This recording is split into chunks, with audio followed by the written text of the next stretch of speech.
राधे राधे बच्चों, मैं हूं हृदय एससीजी इंस्टीट्यूट से। आज बेटा नई वीडियो में आपका बहुत बहुत स्वागत है। पार्ट 2 है ये, फिजिक्स क्लास 11। आज हम करने वाले हैं बेटा ग्रेविटेशन कर रहे होंगे। जिस बच्चों ने पहला पार्ट नहीं देखा होगा वो डिस्क्रिप्शन बॉक्स में पहला पार्ट की वीडियो देख सकता है। आज हम जो है बेटा न्यू टॉपिक करने वाले हैं, एस के वेलोसिटी का डेरिवेशन। तो एस के वेलोसिटी समझ लेते हैं क्या होती है बेटा। एस के वेलोसिटी होती है यदि कोई एक ऑब्जेक्ट है हमारे पास किसी भी मासिव एटमॉस्फेयर के, मासिव बॉडी के एटमॉस्फेयर में, तो मैं उसे मिनिमम एनर्जी प्रोवाइड कर रहा हूं ताकि वो उसका एटमॉस्फेयर छोड़ दे। That is called escape velocity. मान लो कोई अर्थ है हमारे पास, ठीक है, अर्थ के एटमॉस्फेयर में कोई भी ऑब्जेक्ट है, तो मैं उस ऑब्जेक्ट को इतनी मिनिमम वेलोसिटी प्रोवाइड करवा दूं कि वो उसके एटमॉस्फेयर को छोड़ के स्पेस में चला जाए। That is called escape velocity. Clear हो गई? डायग्राम आप देख सकते हो कि मान लो मुझे उस ऑब्जेक्ट को क्या करना है, इस जगह से इंफिनिटी पर फेंकना है, ठीक है। तो देखो अब पी पॉइंट जो है यहां से लेके यहां तक का जो डिस्टेंस है वो मैंने छोटी डिस्टेंस है वो dx मान ली है। तो एट पी पॉइंट पर जो फोर्स लग रहा होगा दैट इज gm अपॉन में x स्क्वायर। क्यों? क्योंकि यहां से लेके और सेंटर तक की डिस्टेंस कितनी है, x दे रखी है। इसको डाल दिया पहले इक्वेशन, कोई दिक्कत। तो हमारे पास जो वर्क डन हुआ है p से लेके q तक के लिए वो कितना हुआ है, dw। तो फॉर्मूला क्या हो जाएगा, f dx। हमने प्रीवियस डेरिवेशन में भी किया हुआ है। f की वैल्यू पुट कर दो यहां से, तो क्या हो जाएगी gm अपॉन में x स्क्वायर dx, ठीक है। तो ये था हमारे पास छोटा वर्क डन। तो अगर टोटल वर्क डन निकालना होगा तो इंटीग्रेशन कर देंगे और लिमिट लगेंगे r से लेके इंफिनिटी तक, ठीक है।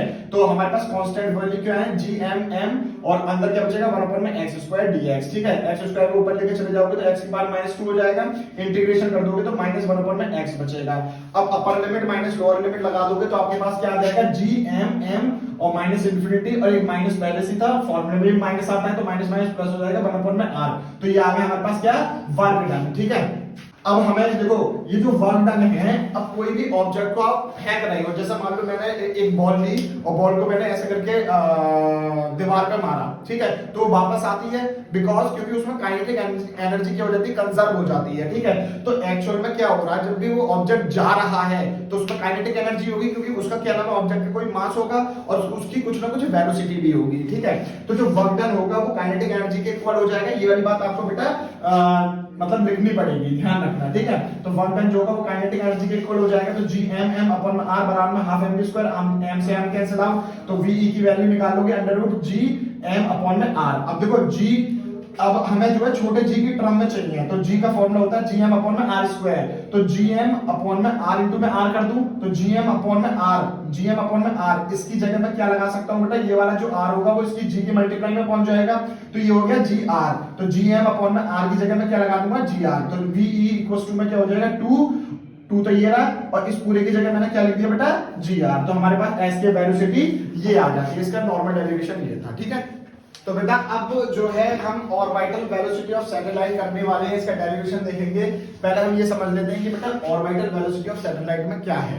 देखो क्या है, एज वी नो दैट कि हमारे अर्थ के सरफेस में क्या है, जो अर्थ का ऊपर का एटमॉस्फेयर होता है उसमें बहुत सारी सैटेलाइट क्या करती है, रिवॉल्व करती है, ठीक है। तो वो कुछ ना कुछ वेलोसिटी से क्या कर रही है, रिवॉल्व कर रही है, और वो वेलोसिटी उनको क्या करे हुए है बेटा, पुट करे हुए, मतलब रखे हुए हैं कि वो रिवॉल्व ही करती रहे, कहीं उसकी एटमॉस्फेयर से बाहर ना निकल जाए, ठीक है।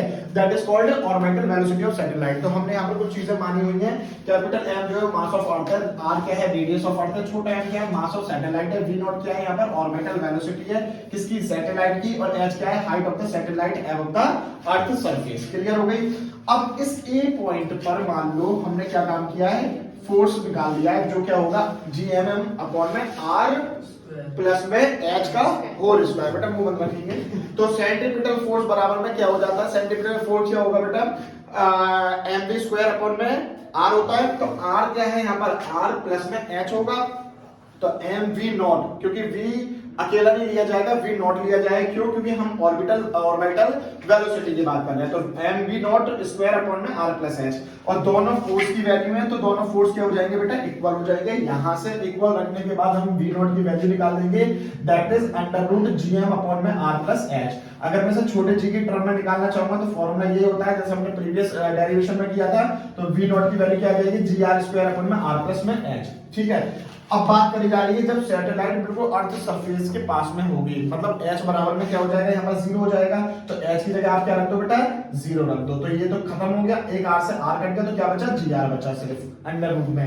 इसकी वैल्यू मान लो लेट सपोज वैसे 9.8 होती है, हमने 10 रख लिया और रेडियस ऑफ अर्थ होती है 6400, ठीक है। तो ये करीबन करीबन 8 किलोमीटर पर सेकंड के हिसाब से आती है, ठीक है। तो मतलब इसका ये हुआ कि एक सेकंड में 8 किलोमीटर के हिसाब से जो है सैटेलाइट रिवॉल्व करती है अर्थ के चारों तरफ, ठीक है। तो ये इसका डेरिवेशन